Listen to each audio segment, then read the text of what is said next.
Thanks for staying with us. So, as the world becomes more interconnected, individuals and families often find themselves considering the possibility of moving to a different country for various reasons. It could be for greener pastures, retirement, or a desire for a better future for your children. The decision to either sell off or retain assets is at the front burner when people consider relocating. Join us now to help us on how to do this in the better way is the head private trust, Mr. Rotimi Obende. He's the private trust for FBNQuest Trustees. Good to have you on the show, sir. Thank you very much. So tell us exactly, about an estate. When you want to travel abroad, how do you even determine what an estate is before you even begin to move away? Do you even have an estate as a regular person? Yeah, so as a regular person, you already have an estate. And so the question now is, what is this estate? Even if you have no shishi. So what is the estate? Yeah. The estate might even include the fact that you have shishi as against not having any shishi.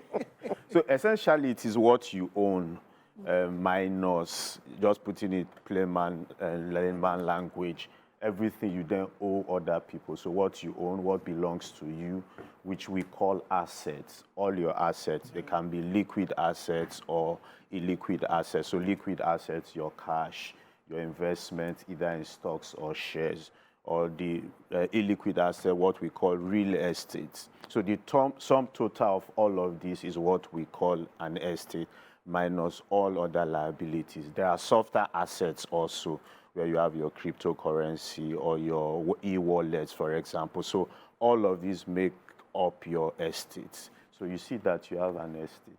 Yeah. So since we're specifically talking about the JAPA syndrome and everybody leaving, we see this quite a lot. People are traveling and they're selling off everything that they have. So would you say it's wise to do that when you're leaving, or is there a way to do it differently? Okay, so at FBNQuest Trustees, we've done a bit of research and told ourselves that there are two sets. The one we call the JAPA, and in FBNQuest Trustees, we say JAPA are those that are going and not coming back again. So those ones decide that they sell off all of their assets. They have reasons. Some might be for economic reasons.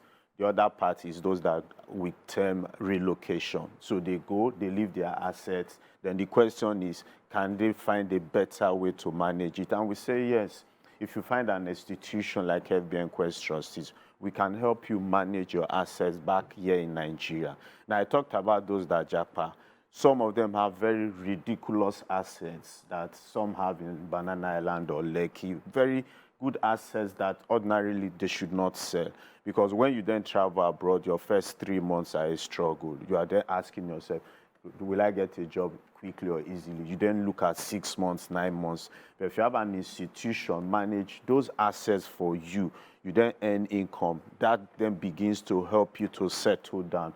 When you have then settled down, you can then decide what to do in the long term. So for us, don't just sell off because you are not too sure who will manage them. Again, we've had bad family experiences or bad experiences from friends. But with an institution that can be sorted for you, and you then earn income on a monthly, annual, or quarter basis.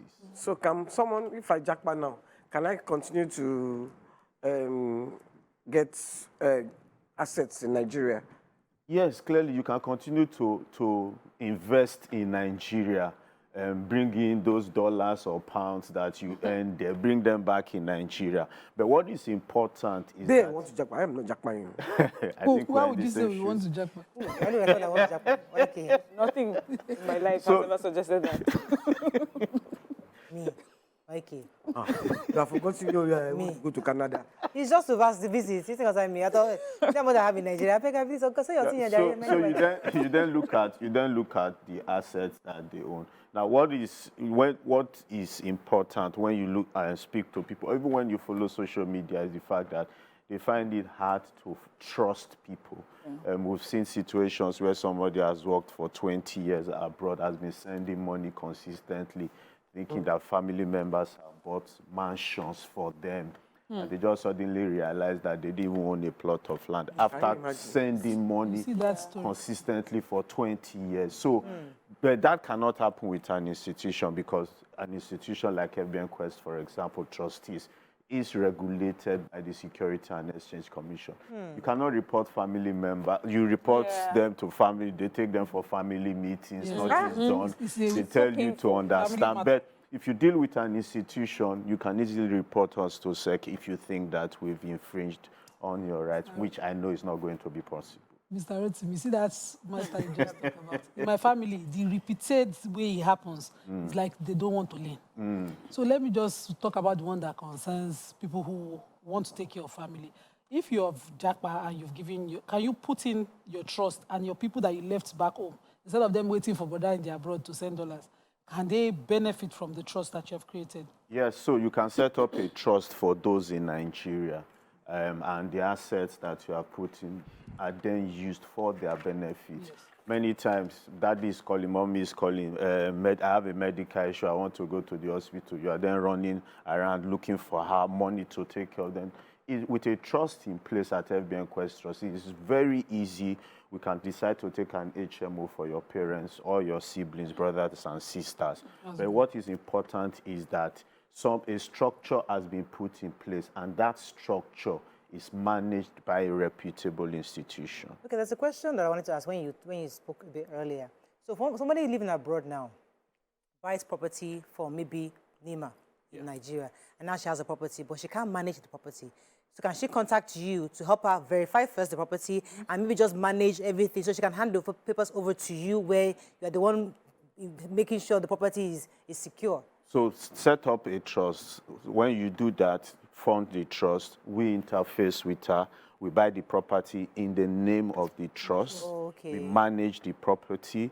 When you then need monies paid to you, rental income, when it comes into the trust, we then do that. So don't buy first, I have to open first and then, just... So the reason why we advise that you open first, there's the temptation that you want to buy it in your name. If you buy it in your name, you don't need to pay transfer charges, 3 to 7% to then put it in the trust. So why do that? You layer off that by ensuring that you open a trust account, fund the trust account, the trust acquires the property. You are still the owner, technically speaking, but you then have an institution managing it for you, and you are earning rental income. So I have a client who has a farm somewhere in Ibadan, who wants it managed, but for certain paperwork. Can such a person, he already has the farm, do the 3% transfer issue and hand the farm to you? Can FBNQuest handle the farm? Oh yes, we can. Yes, we handle not just farm, all other kind of businesses and all other forms of investments. We handle that. But so as against properties that I was talking about with the farm, you're not paying 3 to 7% because what you own is maybe a company, and what you then do is just transfer the shareholdings in that company to the trust. And as trustees, we start to manage. So you are then entrusting us with management and control, and you are basically sitting down, getting reports and getting monies when it's required. So I'm listening to this and I'm thinking, I'm not a big business. I'm a sole proprietor. I have my fashion design business. I'm sewing clothes, but I have to travel. Is that enough to be an estate that can be put in trust for FBNQuest Trustees? So this is your small business that you talk about. If you look at the amount of clothes that go out of the country on a weekly basis, it will shock you. As a matter of fact, I was speaking to somebody very close to me yesterday that shipped out 53 kg worth of already sewn materials. That's a business. So yes, what you call small to you might not be small to other people. It's having a proper structure, having the mindset that there are some people that operate businesses, they are not in Nigeria, but they operate their fashion business. So what they do is they've employed 2 or 3 tailors, but you then need somebody to monitor that the tailors are doing what they should be doing. So you would do that? Oh, yeah. You see, so what is key? I do apologize. What is key? Management and control. That structure has to be right before we can then step. I'm so pained because there's a lady that I used to buy something for me. I wouldn't mention her brand name here. I've been using her for years. She has really unique stuff. And then she relocated. I mean, anytime my brothers come around, I take them there, like, come and buy stuff, souvenirs. And I was so pained. About 2 years ago, she had relocated. But if she had known about this, she would have probably come to you and the business, because she had actually a thriving business in Nigeria. But she then moved to Canada, and then she said, well, I'm now that I don't do it anymore. And I'm thinking, what? Now she's trying to go back online to restart. But it's difficult because we've lost most of us. So it's good to know that those of you that are relocating, These are options. you can actually have this If I option. decide to JAPA, I can leave you in charge of shrine. Celebration and You know, we've talked about this a lot. Yes, So I before you figured JAPA, let's have that contract signed. Why do you want to JAPA? He wants to jump, and they're not putting it on us. No, you have grandchildren abroad that you can JAPA to You go can and... still have YK here, manage it for her while she's here. Yeah, that's what Okay. I'm saying. While you are here Yeah, in you can still Nigeria, be- that's Even after you cross over to the great Then beyond. at least, Okay. Did you hear? So what like I'm the not case- passing anywhere now. In the like 50 years, then you cross over to the great I am beyond. not saying for 50 years. So of course, FBNQuest Trustees won't be doing this for free. Yeah. It will be for. yeah. Yes, it So is. what is the charge? What are the percentages? How does that work? So in terms of fees, like if you appoint a partner to manage it for you, they will earn an income. And that income is dependent for us on the nature of business and assignments that you've given to us. We do not have a one fee across Size, board. okay. So each business, so you talked about a small business, you won't charge that small business the same thing that we Charge charge collaboration. a 5-star or a 10-star business. All right. Again, you also need to understand that brands are important. Fela is a strong brand. Yeah, And you need internationally, globally recognized brand. Correct. You're going to pay real dollars. Yeah, Don't even collect naira for her. Collect dollars for her. They have all been drinking. All right. Thank you very much. I mean, it's always a pleasure having you. But is there anything else we missed out?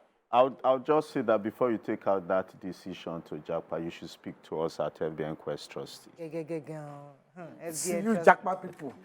All right, that's all we can I take don't know where they're going. on this segment. Let's go. If you're going to come back, move on to our hot topic of the day. Stay with us. We'll be right back.